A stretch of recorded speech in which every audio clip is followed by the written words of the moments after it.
भारत में registered political organisations 1000 से plus हैं।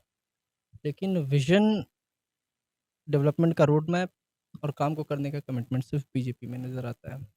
मैं इससे पहले यूथ इंटक का राष्ट्रीय सचिव था। यूथ इंटक एक फ्रंटल ऑर्गेनाइजेशन है कांग्रेस पार्टी की, जो हमारे प्रदेश में सत्ता में है।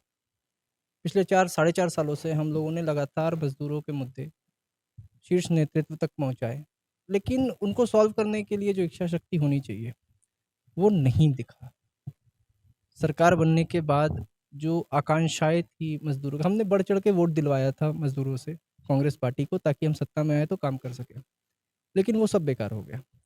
और जब आप मज़दूर की राजनीति करते हैं, सत्ताधारी दल के साथ करते हैं और उसके बाद भी काम नहीं करा पाते, तो फिर उस दल को छोड़ देने में ही भलाई है।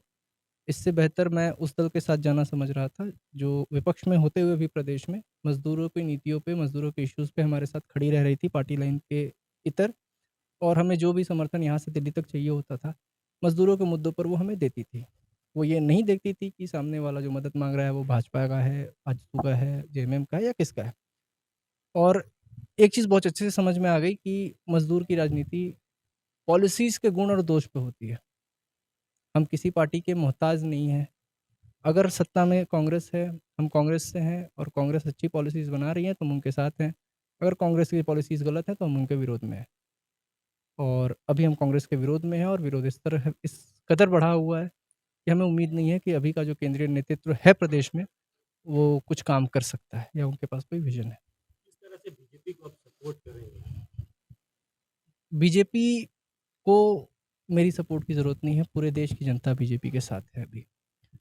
मैं एक गिलहरी की तरह राम सेतु बनाने में अपना योगदान दूँगा। मेरा जो भी एक्सपर्टीज़ है मज़दूरों के बीच का, मेरा जो भी ज्ञान है, मैं वो सब बीजेपी के साथ शेयर करने के लिए तैयार हूँ। पार्टी अगर मौका दे, तो मैं मज़दूरों की राजनीति, युवाओं की राजनीति में बढ़-चढ़ के हिस्सा लूँगा।